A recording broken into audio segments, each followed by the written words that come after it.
تبسم للحياة تساءل قل أين الطريق لا تحزن تفاءل هو الله يرضيك تبسم. Bismillahirrahmanirrahim. Assalamualaikum warahmatullahi wabarakatuh. Alhamdulillahi rabbil alamin. Wassalatu wassalamu ala sayyidil mursalin sayyidina wa maulana Muhammadin wa ala alihi wa sahbihi ajma'in, amma ba'd. Jamaah sekalian yang saya cintai, saya hormati dan saya muliakan. Doa saya mudah-mudahan kita semuanya yang hadir pada malam hari ini ataupun yang tidak sempat hadir, mudah-mudahan kita semuanya selalu ada di dalam lindungan Allah Subhanahu wa ta'ala. Puja, puji dan syukur kita panjatkan kehadirat Allah Subhanahu wa ta'ala atas berbagai macam nikmat yang Allah berikan kepada kita, sehingga alhamdulillah pada malam hari ini di malam Ahad kembali kita sama-sama dapat hadir, duduk dan bersilaturahmi di majelis taklim kita ini. Mudah-mudahan hadirnya kita, duduknya kita, ngaji kita, silaturahmi kita, kesemuanya akan mendapat ganjaran dan balasan pahala dari Allah Subhanahu wa ta'ala. Allahumma salli ala sayyidina Muhammad wa ala ali sayyidina Muhammad. Salawat dan salam kita sampaikan, kita hadiahkan dan persembahkan kepada junjungan kita Nabi besar Muhammad sallallahu alaihi wasallam. Jamaah sekalian yang memuliakan dan dimuliakan Allah, sejenak kita pasang telinga kita, kita buka pintu hati kita, kita dengarkan apa yang akan kita bahas pada pengajian kita di malam hari ini. Kemudian kalau kita sudah paham, kita sudah mengerti, maka kita jadikan tolak ukur dalam kehidupan kita. Jangan sampai kita terlena dengan kehidupan dunia, lalu kita mengabaikan nasib kita kelak di akhirat. Nah, mudah-mudahan nanti apa yang kita bahas kita bisa memahami dan kita bisa mengamalkan dalam kehidupan kita sehari-hari. Orang-orang sufi, mereka adalah orang-orang yang tidak mengutamakan kehidupan dunia.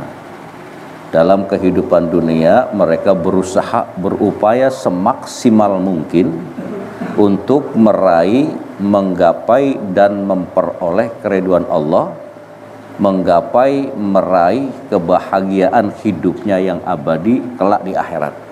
Itulah mereka orang-orang sufi.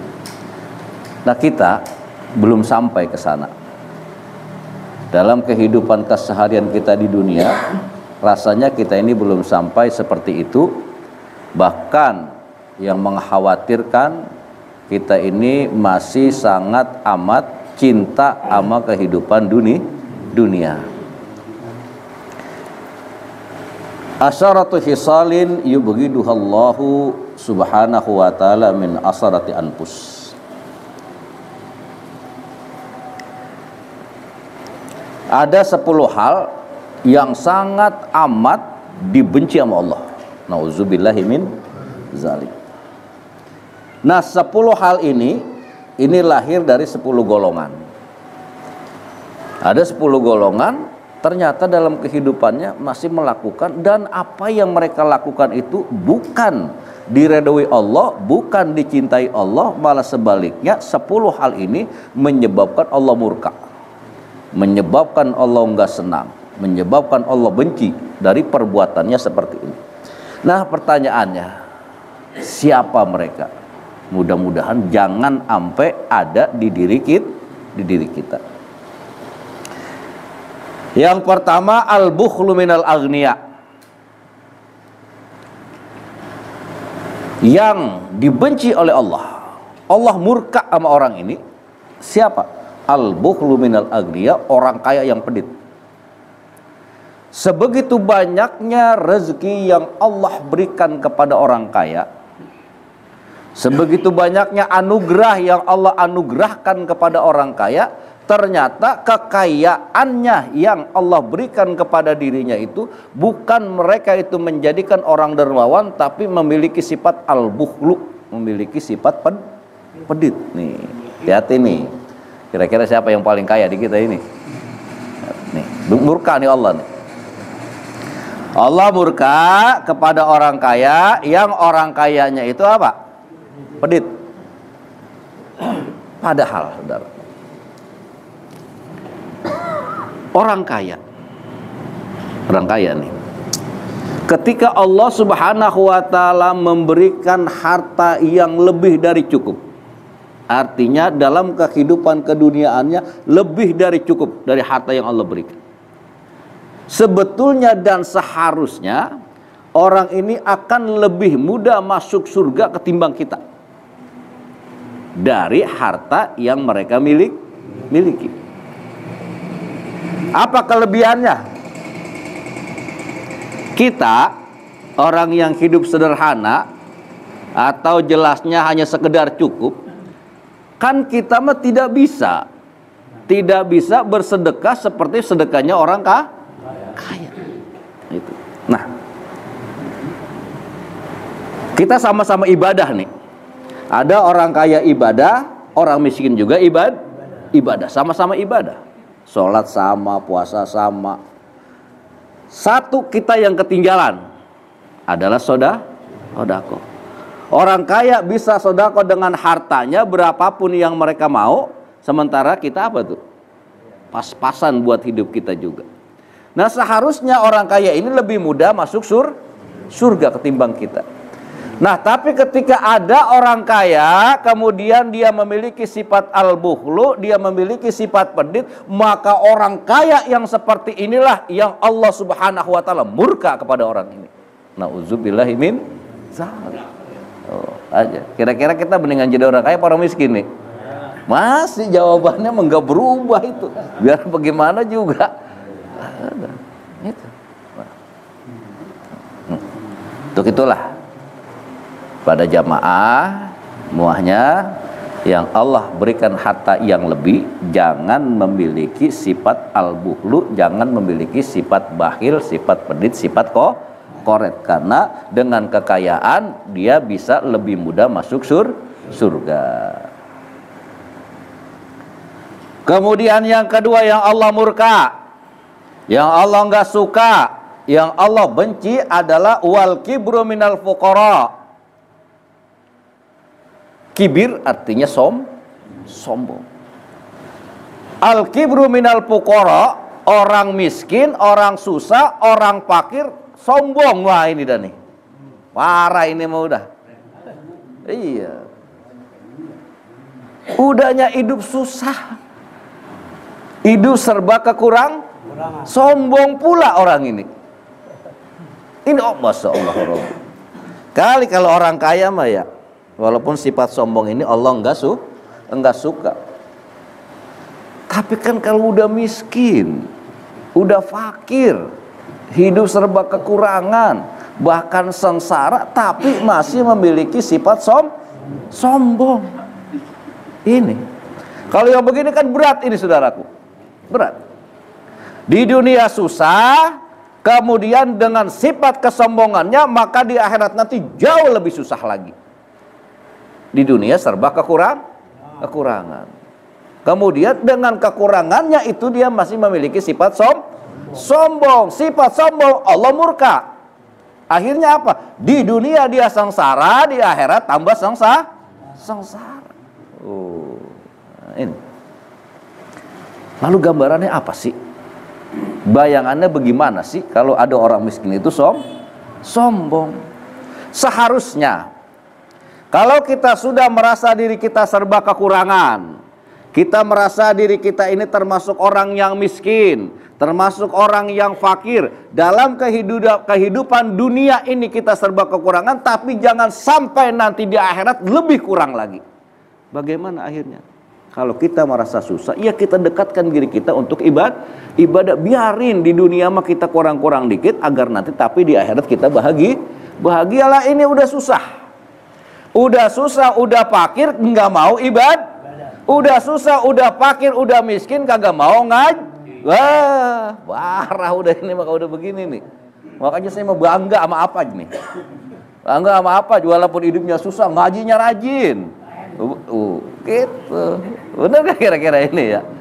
Bangga kita ini, saudara. Bang, innallaha la yuhibbul mutakabbirin. Allah Subhanahu wa taala enggak suka dengan orang-orang yang sombong. Mau dia kaya, mau dia miskin, pokoknya Allah enggak suka kepada hambanya yang memiliki sifat sombong.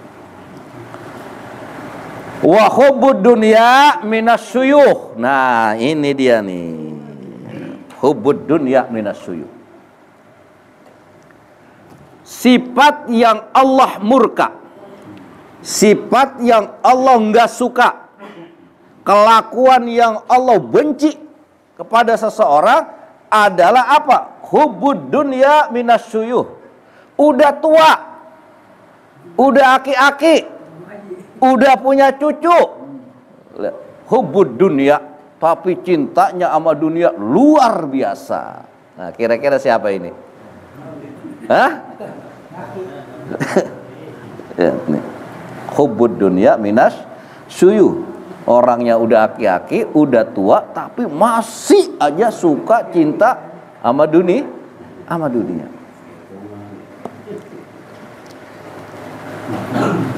Udah 60-an lewat. 60-an lewat udah umurnya. Kita dah nih semua nih yang ngaji nih, kita semua yang ngaji nih. Kalau matahari kita udah jam berapa ini? Hah?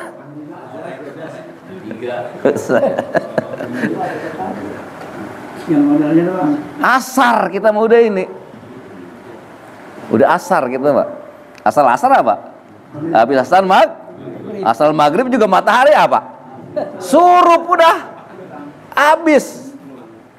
Artinya bagaimana? Bahwa di usia kita yang sekarang ini, lah itu kalau kita ibaratkan matahari udah dikit lagi apa? Udah dikit lagi surup, udah dikit lagi tenggelam, lebih dekat kemana kita? Hah? Lebih dekat lagi ke kuburan kita mah ini. Tanda-tandanya udah pada ada nggak di kita? Banyak udah. Ada yang udah takut makan duren. Itu ya. Kan main. Asal makan sate juga ngitung udah. Nggak berani udah makan sate 10 tusuk udah. 3, 4 pleng aja. Mulai darah tinggi, duduk bersila kelamaan, semutan. Betul nggak kira-kira ini? Banyak pada diri kita ini ada tanda-tanda yang sudah lebih dekat ke sana. Oh, ternyata sebegitu banyaknya tanda-tanda kematian yang sudah ada pada diri kita, tapi tetap aja kita lebih cinta dunia daripada apa? Akhirat. Saudara sering merhatiin pohon nggak? Pohon kan ada daunnya ya. Biasanya daunnya itu kalau yang sering jatuh yang udah bagaimana ini? Nah, PRT. Kan ada PRT kan ya? Iya. Asal ketiup angin lagi dikit daun, yang pada jatuh apa? Yang mana? Iya, yang kuning-kuning udah itu. Udah nggak bisa berpegangan lagi, dia emang nggak kokoh udah itu. Asal ketiup angin dikit juga jatuh. Sama ternyata. Lah, kita ini udah jam 3 ini, hati-hati ya. Udah jam 3 dikit. Dikit lagi kemana kita ini? Nah, itu. Nah, ini adalah pelajaran. Ini adalah peringatan buat diri kita semuanya. Bahwa di usia kita yang sekarang ini kita udah bukan di jam 9 lagi nih. Kalau jam 9 masih lama sama apa? Masih lama matahari itu sama surup. Tapi kita ini udah jam 3, udah asar 2 jam 3 jam lagi matahari surup udah itu. Maksud saya gimana? Bentar lagi kita main ini, enggak lama lagi enggak. Nah, di usia kita yang tua inilah kurangi kecintaan kita kepada dunia.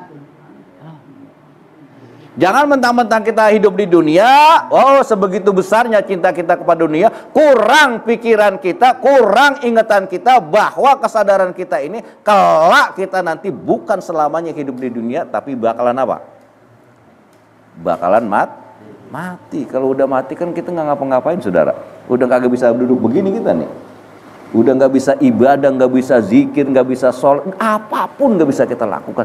Kita sudah mulai menuai dari apa yang pernah kita lakukan. Allah murka, Allah nggak suka, Allah benci kepada orang yang umurnya udah kelewat, umurnya udah tua, tapi masih aja demen sama dunia, masih aja cinta sama dunia, mengutamakan kecintaannya kepada dunia ketimbang daripada kecintaannya kepada akhirat. Allah murka.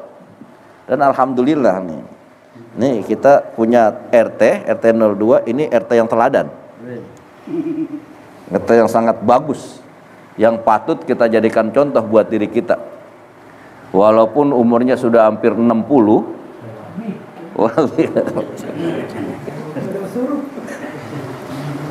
Teladan buat kita.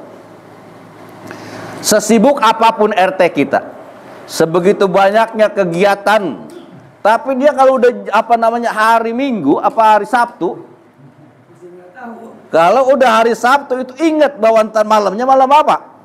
Minggu lagi di Cisarua dia pulang.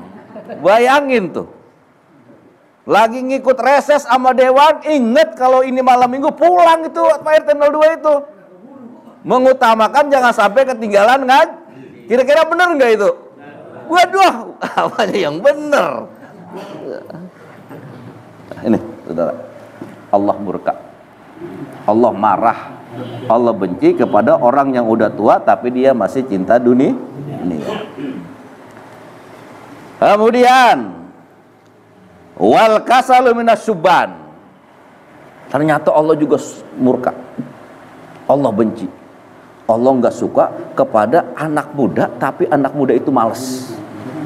Masih gagah, masih sehat, masih kuat, ternyata udah males ibadah. Ini Allah murka nih, padahal masih pada jiwanya masih pada muda-muda nih. Yang masih 40 ke bawah dah. Itu kan masih sedang gagah-gagahnya, masih sedang kuat-kuatnya. Nah, kalau pemuda yang seperti ini udah males ibadah, sudah males hadir ke majelis taklim, wah Allah murka ini. Maka untuk itu jangan disia-siakan masa muda. Sesungguhnya Allah murka kepada anak muda yang masih muda, udah males ibadah. Yang terakhir, wariya'u minal ubad, termasuk yang dibenci oleh Allah Subhanahu wa taala dan Allah murka kepada orang ini adalah ariya'u minal ubad. Ada hamba Allah rajin banget ibadahnya, ngaji rajin, sholat rajin, semuanya. Walhasil ibadahnya rajin, berbuatan baiknya rajin. Tapi dari semua kerajinan yang dia lakukan, dari semua ibadah dan kebaikan yang ia lakukan, apa? Ada timbul sifat ria. Ini Allah murka. Apa sih ria itu? Apapun yang dia lakukan bukan karena Allah. Apapun kebaikan dan ibadah yang dia kerjakan ingin dipuja dan dipuji orang lah. Ini namanya ria. Sehusu apapun, sebanyak apapun kita ibadah, sebanyak apapun kita berbuat baik, tidak akan ada nilai pahalanya manakala seluruh ibadah dan kebaikan yang kita lakukan terselip di dalam hati kita ini ingin dipuja dan dipuji orang lah, juga ada pahalanya. Maka itulah Allah Subhanahu wa taala enggak suka, Allah benci, Allah murka kepada ariya'u minal ubad. Ada orang ahli ibadah tapi ibadahnya ria. Nah, pertanyaannya buat kita semuanya. Kita ngaji nih malam minggu nih. Di hati kita apa? Yang ada di hati kita apa ini? Supaya dibilang rajin sama orang lain, apa supaya Allah redha sama kita? supaya Allah ridho sama kita. Kita ngaji malam minggu nih, kira-kira supaya karena takut sama gurunya, takut dipendel, takut diomongin, enggak? Mas Joko gimana, Mas Joko? Saya bangga. Ini saya bangga nih sama Mas Joko nih. Mas Joko sebetulnya hari ini ada jadwal yang sangat penting. Mas Joko. Ya. Hari ini adalah jadwal beliau untuk mandi air panas. Mandi di kawah. Ya, tapi apa yang terselip di hatinya, di jiwanya, di dirinya? Oh, enggak. Apapun kegiatan-kegiatan dunia saya tinggalkan karena malam ini adalah malam ngaji saya. Tuh. Ya. Sebegitu pentingnya, seharusnya kan dia harus jaga kesehatan, mandi air panas di Gunung Pancar. Tapi dia tinggalkan. Kenapa? Karena dia sadar bahwa malam ini adalah malam apa?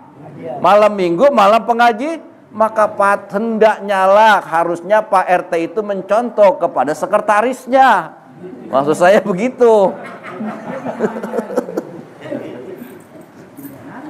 Oh, bendara. Nah, apa intisari dari pelajaran yang kita kaji pada malam hari ini? Ketika kita jadi orang kaya, janganlah jadi orang kaya yang pedit. Udahnya kita susah, kita miskin, kita fakir, jangan sekali-kali kita memiliki sifat sombong. Kita udah tua. Kita udah tua. Sebentar lagi kita dipanggil Allah, maka tinggalkan usaha semaksimal mungkin, tinggalkan hubud dunia kita. Kemudian ketika kita masih gagah, kita masih muda, janganlah kita menjadi pemuda yang malas untuk ibadah. Kemudian kalau kita beribadah, apapun jenis ibadah, jangan terselip di hati kita ini ria untuk dipuja dan dipuji orang lain. Nah, mudah-mudahan seluruh ibadah kita diterima oleh Allah Subhanahu wa taala. Wassalamualaikum warahmatullahi wabarakatuh.